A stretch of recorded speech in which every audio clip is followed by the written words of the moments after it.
miles from any ocean, but a tsunami just hit the heart.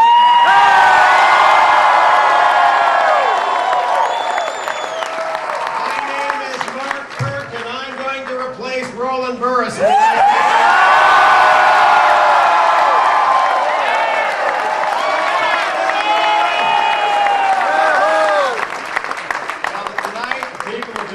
Spoken, and your vote was heard around the world. It was a vote for fiscal responsibility, for spending restraint, for lower taxes, for bringing down the deficit, a vote to put our economy back to work, a vote to support the troops.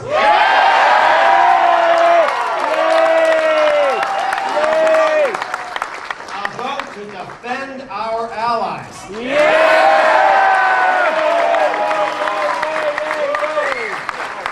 the tradition of this congressional district, a vote for thoughtful, independent leadership.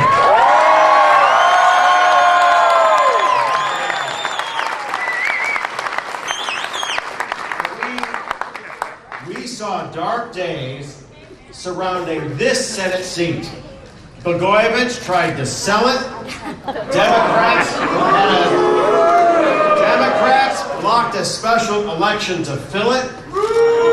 Washington partisans threw the kitchen sink at us to hold it. But tonight, the sun set on a one-party corrupt state.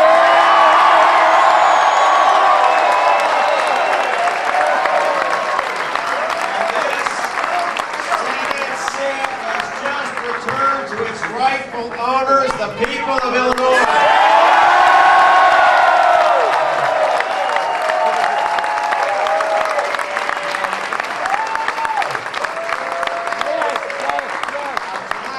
Tonight, the people didn't just elect a senator for the next 6 years. We also elected a senator for the next 60 days as well.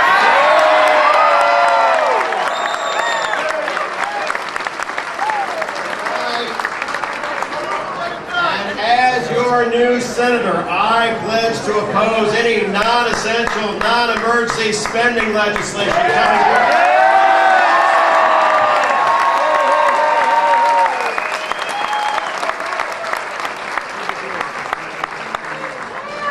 Tonight, we have heard the American people delivered their verdict on new taxes and spending by the Congress. That mandate is gone.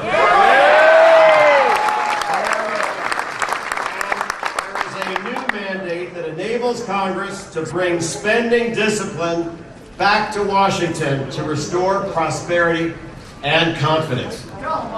Now, a few moments ago, I received a phone call from Alexei Giannoulias. He was very kind and gracious.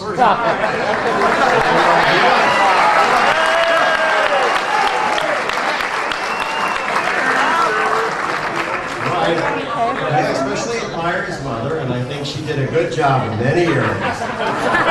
And this was a tough campaign, but the polls have closed. The vote is in, and now the time of partisanship is over. Alexei and I, during this campaign, we discussed having a beer when this is all over. So I will give this invitation. Alexei, if you still want that beer, I'll see you tomorrow night at Lower Wacker Drive's Billy Goat Tavern.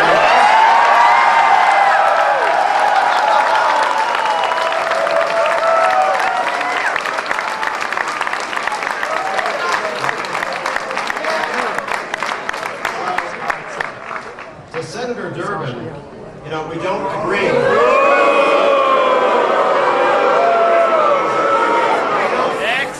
Agree on a lot of key issues, but we should, wherever possible, form a dynamic duo for a pro-Illinois agenda.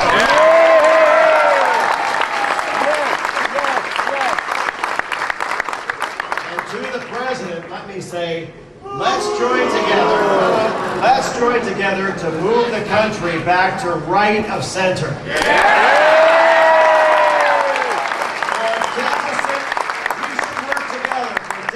Reduction, for small business tax relief, for homeland security. I picked this word carefully, for victory in Afghanistan.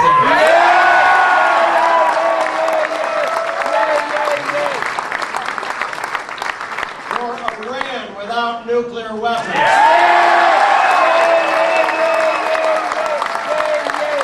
For American energy independence. Cell research to cure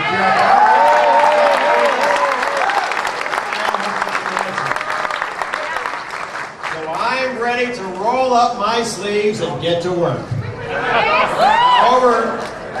Over the past 15 months, we've traveled across Illinois, making over 750 stops in 150 towns.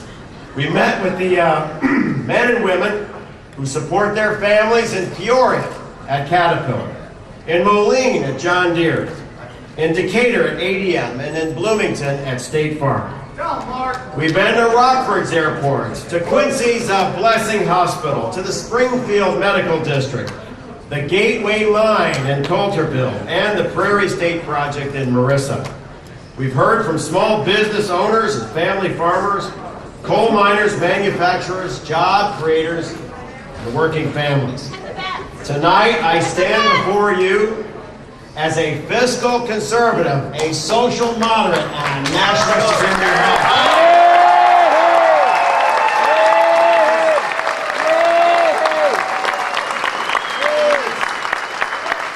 It is how I serve this district in the House, and how I will serve this state in the United States Senate. Now, because we won a special election, change happens right away.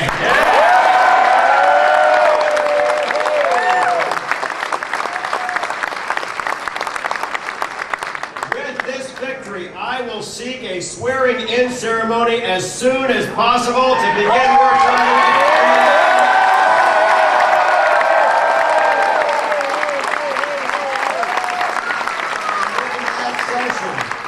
Congress should end runaway spending, should stop borrowing from our children's future. It's time to reform the broken earmark spending system of the Congress. And it's time to enact a balanced budget amendment to the Constitution.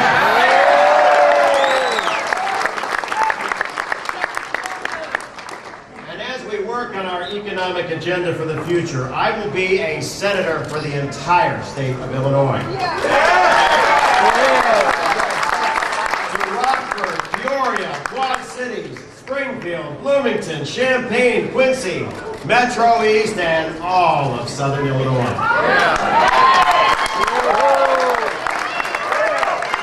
By the way, I see Scott here, who was our pilot through almost all of that journey. I look forward to implementing the specific economic agendas that I put forward for the growth of each of these communities. And those agendas will now hang in my Senate office on the wall, and we will not stop working until we've made sure that those agendas have gone as far as possible through the United States Senate. Now, last week, we were reminded here in Chicagoland that we are a nation at war, facing a dangerous enemy. My friends, as your senator, I will make sure that in the war on terror, we always remain on offense.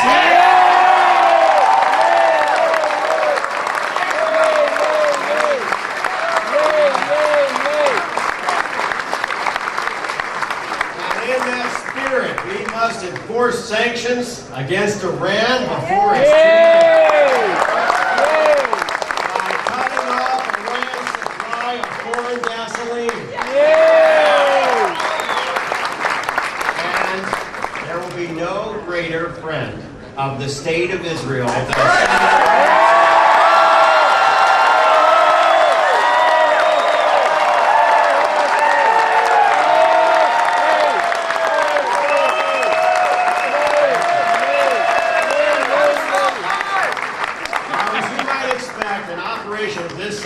doesn't run itself.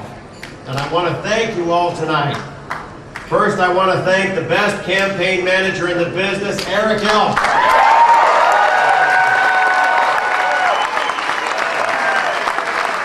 Longtime friend and advisor, Lester Munson, and our deputy campaign manager, Richard Goldberg. And of course, the president of our campaign, the unsingable Michael Morgan.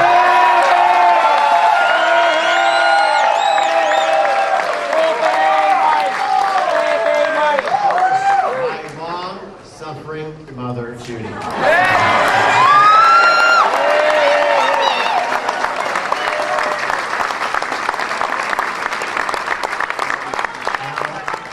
two men are not here, but I wish they were. My father, Frank, and my stepfather, Robert, both passed away before this victory. I miss them a great deal. And I know they are watching us from the great TV in the sky. My dad on MSNBC and Robert on Fox. I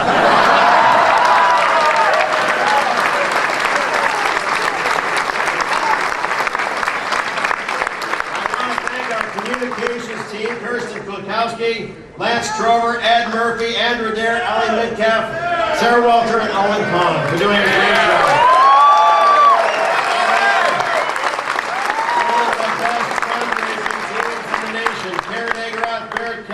Kristen Mogavero, and our finance interns, Emily Dollinger and Chris.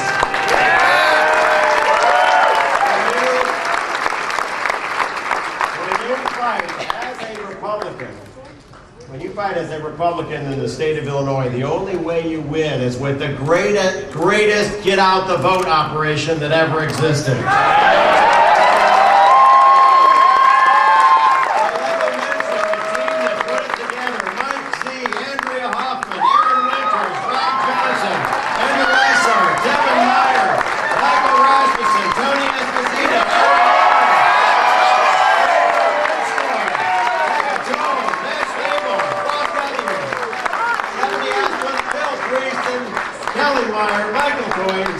And our hard-working Kirk presented interns, Matt Rensler, Christine Dogapole, Darren Farnsworth, Kay Knobloch, Audrey and Charlie, our consultants, by the way, Steve Schmidt, Greg Strimple, Danny Diaz, and Larry McCarthy. And a special thanks to Senator Cornyn and the National Republican Senatorial Campaign.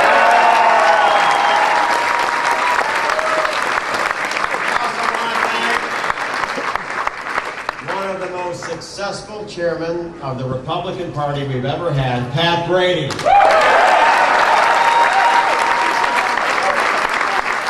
of my strongest supporters, a former primary opponent, Patrick Hughes. Thank you, Patrick.